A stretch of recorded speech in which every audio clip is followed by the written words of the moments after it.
my mom was trying to shop for new clothes for her disability. And when she would look up disability fashion or fibromyalgia, clothes that work for fibromyalgia or those types of things, it was just really ugly and medicinal clothing and not what she was used to as a funky, eccentric woman. If we start connecting more to the intimately story, we listened and heard a little bit about the connection with your mom. I think that's the first impetus exploring just the whole world of fashion and maybe how it just didn't get to people with disabilities and didn't serve them properly. So your mom, she 10 years ago or so, she got diagnosed with fibromyalgia. Is that Yes. accurate? Yeah, so she was able-bodied her whole life. She is a sex anthropologist professor, super eccentric and confident, as you have to be a sex anthropologist professor. And, PhD, has written books that are taught all over the world. Was really, really confident, eccentric, fashion, like all over the place. But when she started getting this severe pain that was unexplainable, about 10 to 15 years ago, it was really hard. Doctors sometimes didn't believe her. Luckily, my dad is a doctor and he always believes her, which is great. But she was undiagnosed, but she was still having sometimes hard time getting dressed on her really bad flare-up days. And she wear the beautiful clothes that she used to when she was in her 30s, and now she was in her 40s or 20s, 30s, and 40s. And so I just watched the whole experience as a whole just lower her levels of confidence, and especially the shopping part. This is the same time that I started my little fashion blog or whatever website with my sister in 7th grade. And my mom was trying to shop for new clothes for her disability. And when she would look up disability fashion or fibromyalgia, clothes that work for fibromyalgia or those types of things, it was just really ugly and medicinal clothing and not what she was used to as a funky, eccentric woman. So I want to know more about what is a sex anthropologist. I know that's always like the stopping point every conversation. And then I want to talk about we adaptive listen to the fashion. rest. Henry sometimes we get caught up, but that's so unique. What does it entail exactly? Yeah. So obviously anthropology, studying human behavior and that type of thing. And then sex is just like for example, what she did her PhD on when we were very little, we lived in the Caribbean and she studied the, guys can cut this out, whatever. But so 100 years ago in the Caribbean, just her specific niche, just to give you a better explanation, otherwise I won't be able to give it a good explanation. Women had, local women on these islands had, it was very poor, so they had sex with colonizers or other people for money and traded it for food and other things to live. That habit or that act was passed down to their daughters. And now 100 years later, the Caribbean, these locals have enough money to survive. They have great tourist economy. I mean, it's, and so the women don't have to have sex and use that money to live. So she was studying what these teenagers did now, which was still have sex or and they were 15, 14, 16 with older guys that had money, but instead of buying food the way their grandmas did, they sold it for commercial consumer goods, like to get earrings or to get cute dresses or whatever technology was at the time. And so she was studying that behavior. Yeah, that was a long story. That's good. And I think it's important because like you said, it was so kind of, it was her identity was this sex anthropologist professor who was quirky and fashionable. And I think it's so important that kind of when that was stripped away from her in terms of her able-bodiedness, that's when you saw kind of the need to do something about this. Yeah, about also, how ugly adaptive fashion was. Yeah, and also I think why I started with lingerie, like as a mother with as a sex anthropologist, that's like a really common topic in our household. And I knew the power that lingerie had, whether it makes you feel really confident or sexy or desirable or and aligns with your sexuality, how you dress in the bedroom or how you dress for yourself. And so, that's another piece where my mom fits into this, not just the inspiration for looking at adaptive apparel. It's interesting because there's this big taboo around sex, and it's just people are feeling weird talking about it. Like even us, to some extent, feel weird talking about women's lingerie, even though it shouldn't be necessarily that weird.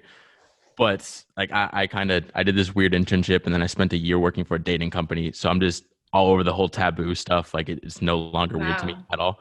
So that's what's funny is your mom kind of trailblazed a unique path there. So maybe it made it easier for you to do something similar.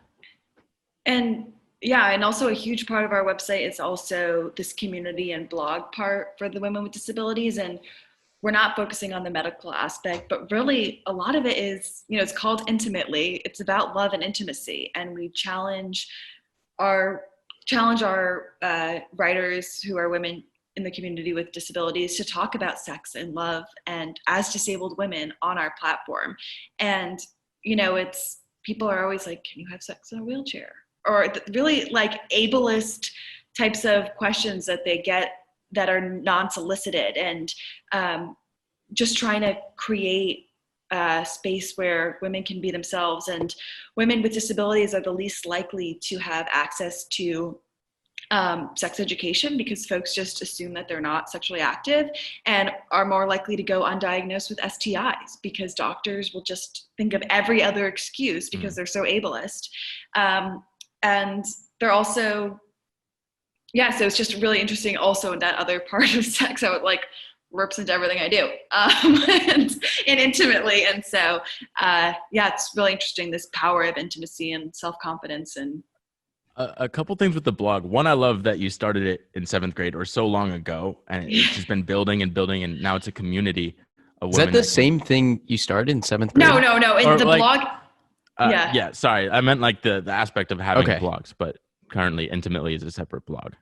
Yeah. The blog in 7th grade, I tried to, it was also like I guess it was entrepreneurial. It was kind of like a money-making scam. I was like, people, please send in your sketches of your designs and like $5 per submission. And then maybe the best person will win a Nano iPad or iPod. Did you get any submissions? Yes, we did. And then my mom was really angry that she had to buy someone the promised Nano iPod for the winner. Oh, wow. Funny. Yeah. So it wasn't a scam. First venture in. Yeah. But she's supportive regardless. Like, I'm sure she was a little bit angry that Emma's out there, creating these little schemes. But it's funny. And it builds, like, now you're comfortable having, a blog, having your voice out there in the world. And now you can build upon it.